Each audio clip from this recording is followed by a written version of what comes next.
Karadeniz'in bitki örtüsüne toprağın üzerinde ne var? Orman var.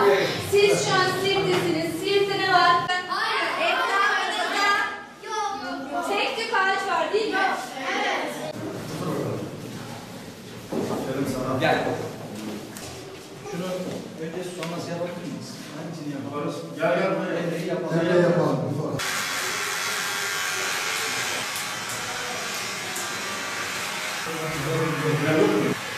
Hep babam mı kesiyordu? He? Bu ilk defa mı kesiyorsun? Tamam, kasaya tutursam bana olur. Kalın ya. Yıkaması olması gerekiyor.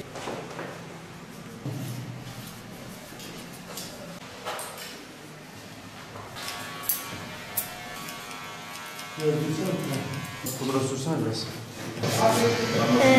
Sürekli babam beni evde tıraş ediyor. Beni tıraş ettiğinde teşekkür ederim.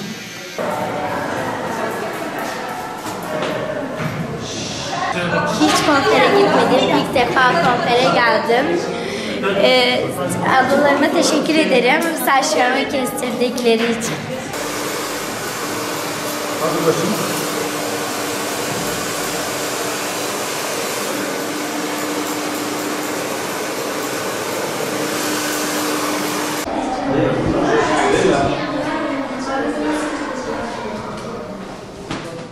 Gördüğünüz gibi okulumuz için çok güzel, çok yararlı bir etkinlik yapılmakta. Bu etkinlikte bizlerle beraber olan, bu etkinliği sağlayan bu güzel yürekli arkadaşlarımıza çok teşekkür ediyorum. Öncelikle Sayın Emre Yeşilkök'e bu faaliyeti planladığı için, bu işe öncülük ettiği için. Biz burada bir fırsat ve imkan eşitliği yaratmaya çalışıyoruz. Arkadaşlarımız da buraya gelerek bu fırsat ve imkan eşitliğini bizim ayağımıza kadar getirmiş oldular. Şefkat sunmaya çalıştık çocuklara. Çocuklardaki mutluluğu da burada görebiliyorsunuz gözlerinde. Çok mutluyuz çocuklar adına gerçekten. Eminim ki onlar da çok heyecanlılar.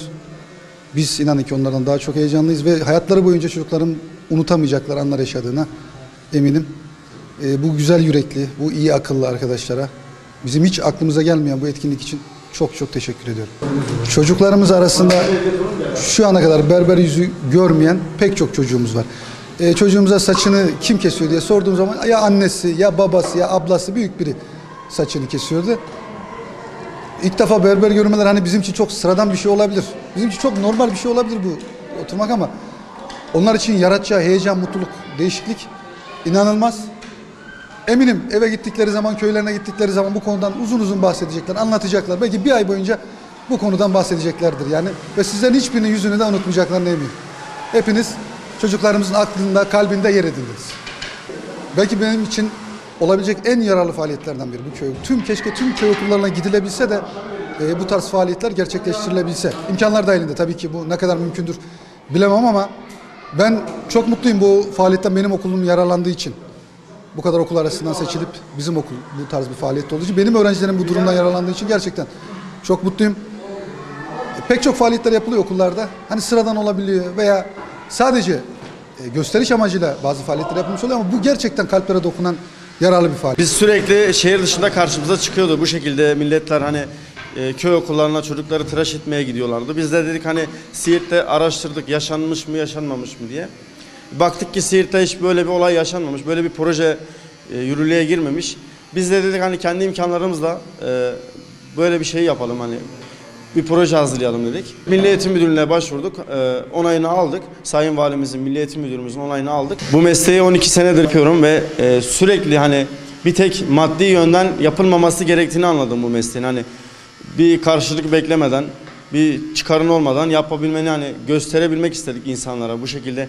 Hani çünkü böyle tıraşlara muhtaç bir sürü çocuklar var köylerde. Biz bunları gönüllü olarak karşılık beklemeden yapmak istedik yani.